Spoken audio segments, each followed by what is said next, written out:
Aujourd'hui, le président Alassane Ouattara a verrouillé l'opposition. Ce n'est pas un débat à faire, c'est une évidence. Donc, conscient du fait que l'opposition est verrouillée, ils utilisent donc leurs activistes, pour pas dire, leurs activistes montent au créneau pour également utiliser cet argument selon lequel le président serait décédé comme argument politique. Le résultat peut donc être un embrasement général qui ne va pas du tout arranger la Côte d'Ivoire. Mais regardons par exemple au niveau de la réponse elle-même, parce que c'est une réponse politique qui est donnée au constat évident qu'est la faiblesse de l'opposition. Aujourd'hui, si on arrive à donner ce genre de réponses qui s'entendent ou qui sont qualifiées comme étant des réponses politiques, ça démontre une chose, c'est qu'aujourd'hui en politique ivoirienne, il y a quelque chose qui ne va pas. Et généralement en politique, lorsqu'on parle politique, donc on parle de succession, on parle de prise de pouvoir, on parle de remplacement. On utilise des arguments qui sont catholiques. On utilise des arguments qui s'entendent bien évidemment, comme le fait que on va proposer ceci, comme le fait qu'on aimerait qu'il parte.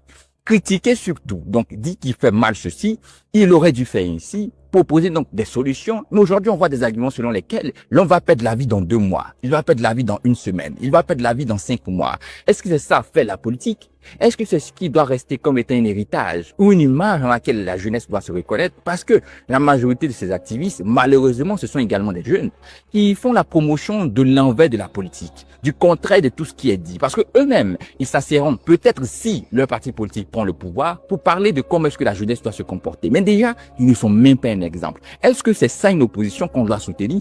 Est-ce que c'est comme ça qu'il faut faire la politique? Oui. On est d'accord pour dire que aujourd'hui vous êtes verrouillé, vous n'avez plus d'arguments. Mais est-ce que c'est comme ça qu'il faut répondre? Parce que c'est vrai, les partis politiques peuvent se dédouaner pour dire qu'ils n'ont pas engagé d'activistes pour véhiculer ce genre de message. Mais on est tous conscients qu'en Côte d'Ivoire, les choses se font avec les activistes. Donc, il est clairement évident que ce genre d'acte ou ce comportement est fait pour le compte d'un parti politique ou des partis politiques, pour pas parler seulement de l'AES. Donc, la vérité, c'est qu'il faut se ressaisir. Ce n'est pas la meilleure manière, pour même pas dire une manière de faire la politique. Surtout en Côte d'Ivoire, dans un pays sous-développé comme le nôtre. Aujourd'hui, il y a beaucoup de défis et la jeunesse doit être au centre. Est-ce que pour être au centre des défis, il faut se positionner comme des alternatives négatives qui pensent le décès même du président de la République? Parce qu'aujourd'hui, on ne parle pas du président du RHDP, qui est donc un parti politique. On parle du président de la République, celui-là qui représente tout le monde.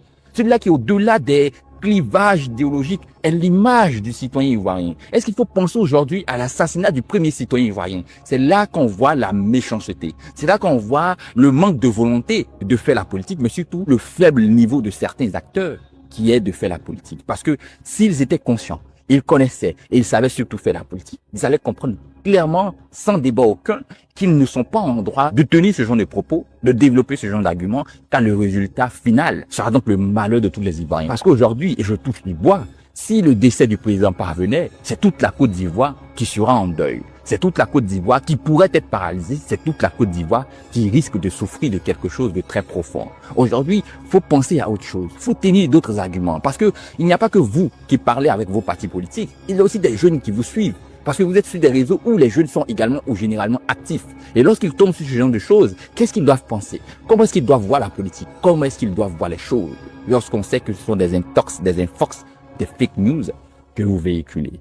On espère que les choses vont changer. Parce que l'objectif surtout, c'est de penser une nouvelle politique. C'est de penser une nouvelle manière de la faire. Une nouvelle manière de la comprendre. Et les jeunes sont les acteurs principaux pour le faire. Si aujourd'hui, les jeunes se trouvent comme étant les vassaux utilisés par les partis politiques pour véhiculer des messages dangereux, des messages de division, alors les choses sont à refaire carrément. J'espère que vous allez partager massivement cette vidéo afin que plus d'un puisse comprendre, puisse voir, puisse savoir que ce n'est pas son rôle de véhiculer des messages selon lesquels le président de la République est décédé. On peut être contre le président de la République, mais pas véhiculer ce genre de message. Il faut se ressaisir, il faut penser à l'avenir, il faut penser demain. Parce que qu'est-ce qui va arriver après la mort du président? C'est surtout cette question que vous devez vous poser. Merci d'avoir regardé la vidéo jusque-là. N'oubliez surtout pas, si ce n'est pas encore fait, de liker, de vous abonner, mais également de dire en commentaire ce que vous pensez de cette vidéo. Et on se dit surtout à très bientôt pour la prochaine. D'ici là, portez-vous bien.